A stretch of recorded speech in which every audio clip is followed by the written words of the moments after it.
क्या आपने कभी आईने में खुद को देखा है और महसूस किया है कि सामने खड़ा इंसान वो नहीं है जो आप बनना चाहते थे? आप खुद को ऐसे व्यक्ति के रूप में देखते हैं जो अटका हुआ है, जो कोशिश तो करता है लेकिन कभी भी आगे नहीं बढ़ पाता।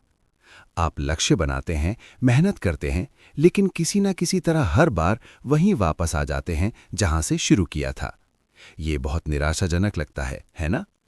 आप दूसरों को सफल होते हुए देखते हैं और सोचते हैं, उनका राज क्या है? मुझ में क्या कमी है? ऐसा लगता है जैसे आप ट्रेडमिल पर दौड़ रहे हों, पूरी ताकत लगा रहे हैं, लेकिन जरा भी आगे नहीं बढ़ रहे।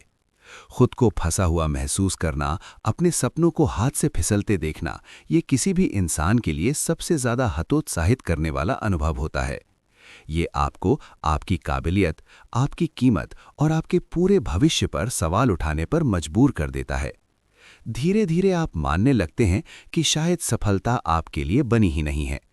लेकिन अगर मैं आपसे कहूं कि समस्या आपकी मेहनत, आपकी प्रतिभा या आपकी किस्मत नहीं है, अगर असली रुकावट कोई ऐसी चीज है जो दिखाई नहीं देती, जो आपके अपने दिमाग के अंदर छुपी हुई है, इसका रहस्य एक क्रांतिकारी सिद्धांत में छुपा है, जो एक ऐसी किताब से आया है जिसने लाखों जिंदगियां बदल दी हैं। इस किताब का नाम है साइको साइबरनेटिक्स, जिसे लिखा था डॉक्टर मैक्सवेल माल्स ने, जो एक प्रसिद्ध प्लास्टिक सर्जन थे। अब आप सोच रहे होंगे, एक प्लास्टिक सर्जन को सफलता और मनोविज्ञान के बारे में क्या पता? लेकिन डॉक्टर माल्स ने एक बेहद दिलचस्प बात नोटिस की। वो अपने मरीजों की सर्जरी करते थे, कोई निशान हटाते थे या कोई ऐसी चीज बदलते थे जिसे मरीज नफरत करते थे। बाहर से तो मरीज बदल जाते थे, लेकिन अंदर से बहुत से लोग अब भी खुद को वही बदसूरत या बेकार इंसान मानते रहते थे। उनकी बाहरी दुनिया बदल गई थी, लेकिन अंदर की दुनिया बिल्कुल वैसी ही थी। आईने में देखने पर उन्हें अब भी वही पुराना निशान दिखता था, जबकि असल में वो जा चुका था। यहीं से डॉक्टर माल्स को एक जबरदस्त खोज मिली। हमारी सेल्फ इमेज, यानी खुद की जो तस्वीर हम अपने दिमाग में रखते हैं, वही हमारी सफलता का थर्मोस्टैट होती है। ये तय करती है कि हम क्या हासिल कर सकते हैं और क्या नहीं। हमारा दिमाग और नर्वस सिस्टम मिलकर एक सिस्टम बनाते हैं, जिसे डॉक्टर माल्स ने कहा सर्वो मैकेनिज्म, यानी एक ऐसा सिस्टम जो हमेशा किसी लक्ष्य की तरफ बढ़ता है। इसे ऐसे समझिए, जैसे कोई टॉर्पीडो जो अपने लक्ष्य पर लॉक हो जाता है। अगर लक्ष्य हिलता है तो टॉर्पीडो अपने रास्ते को खुद ठीक कर लेता है। वो ये नहीं सोचता कि मैं काफी अच्छा हूं या नहीं। वो बस खुद को एडजस्ट करता है और तब तक आगे बढ़ता रहता है जब तक लक्ष्य हासिल ना हो जाए। अब अगर आपकी सेल्फ इमेज ये है कि आप एक फेलियर हैं, टालमटोल करने वाले हैं, या ऐसे इंसान हैं जिनकी किस्मत कभी साथ नहीं देती, तो आपका सर्वो मैकेनिज्म उसी लक्ष्य पर लॉक हो जाएगा।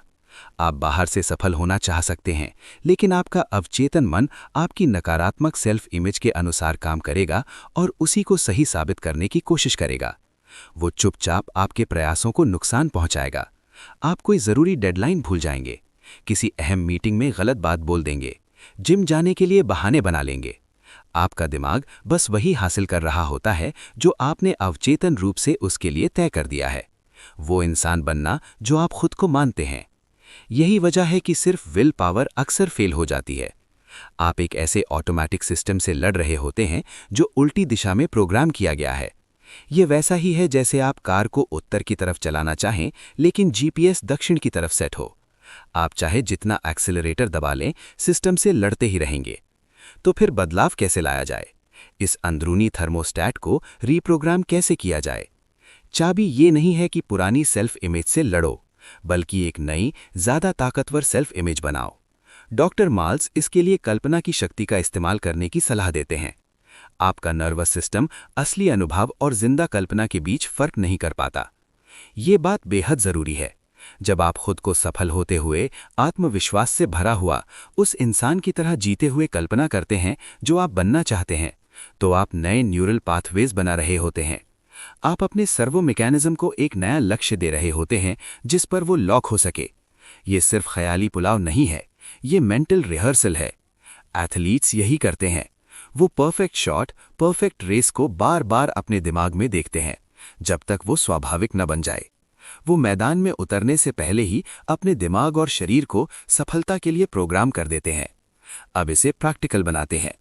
हर दिन कुछ मिनट किसी शांत जगह पर बैठिए, आंखें बंद कीजिए और अपनी सफलता की एक साफ, डिटेल्ड फिल्म अपने दिमाग में चलाइए। सिर्फ देखिए मत, उसे महसूस कीजिए। लक्ष्य हासिल करने पर कैसा लगता है?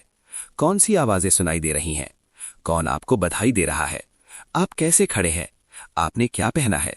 जितने ज्यादा सेंसरी डिटेल्स जोड़ेंगे, उतना ही असली ये अनुभव आपके नर्वस सिस्टम को लगेगा। इस मेंटल थिएटर में आप ही स्टार हैं, आप ही डायरेक्टर हैं और आप ही हीरो हैं। आप वो इंसान नहीं है जो फेल होता है, आप वो इंसान हैं जो सफल होता है। आप आत्मविश्वासी हैं, सक्षम हैं और अपने जीवन पर नियंत्रण में हैं। इस नए रोल को अपने दिमाग में बार बार जिएं। खुद को चुनौतियों को आसानी से संभालते हुए देखें, अधिकार के साथ बोलते हुए देखें और उद्देश्य के साथ आगे बढ़ते हुए देखें। सफलता की भावनाओं को महसूस करें, खुशी, गर्व, राहत। जब आप ये लगातार करते हैं तो आप अपने अवचेतन मन को एक नया ब्लूप्रिंट दे रहे होते हैं, एक नई सेल्फ इमेज। धीरे धीरे ये नई सेल्फ इमेज पुरानी को रिप्लेस करने लगेगी।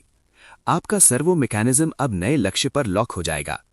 आपको छोटे छोटे बदलाव दिखने लगेंगे। आप बिना सोचे ही ज्यादा आत्मविश्वास से काम करने लगेंगे। मौके अचानक मिलने जैसे लगेंगे, लेकिन असल में आपका दिमाग अब उन्हें पहचानने के लिए प्रोग्राम हो चुका होगा। आपके एक्शंस अपने आप आपके गोल्स के साथ अलाइन होने लगेंगे। आप खुद को सैबोटाज करना बंद कर देंगे, क्योंकि अब आपकी पहचान फेलियर की नहीं है। आप उस नए सफल इंसान की स्क्रिप्ट जी रहे होंगे जिसे आप अपने दिमाग में रिहर्स कर रहे थे। आप सिर्फ लक्षणों का इलाज नहीं कर रहे, आप वजह को बदल रहे हैं। आप अपने ही पर्सनैलिटी के आर्किटेक्ट हैं। साइको साइबरनेटिक्स के सिद्धांतों को समझकर और अपनाकर आप इस पूरी प्रक्रिया पर सचेत नियंत्रण पा सकते हैं। आप अपने पुराने प्रोग्रामिंग के शिकार बनना बंद कर सकते हैं और अपने भविष्य के निर्माता बन सकते हैं। आपकी जिंदगी बदलने की ताकत हालात बदलने से नहीं आती, वो आती है आईने में दिखने वाले इंसान को अंदर से बदलने से। आज से शुरू कीजिए। जिस इंसान को आप बनना चाहते हैं उसे साफ साफ परिभाषित कीजिए और अपनी कल्पना में उसी की तरह जीना शुरू कीजिए। आपका सक्सेस मैकेनिज्म अपने नए निर्देशों का इंतजार कर रहा है। उसे ऐसा लक्ष्य दीजिए जो आपकी असली क्षमता के लायक हो। देखने के लिए बहुत बहुत धन्यवाद। अगर ये वीडियो आपको समझ आया तो लाइक कीजिए, सब्सक्राइब कीजिए और मिलते हैं अगले वीडियो में।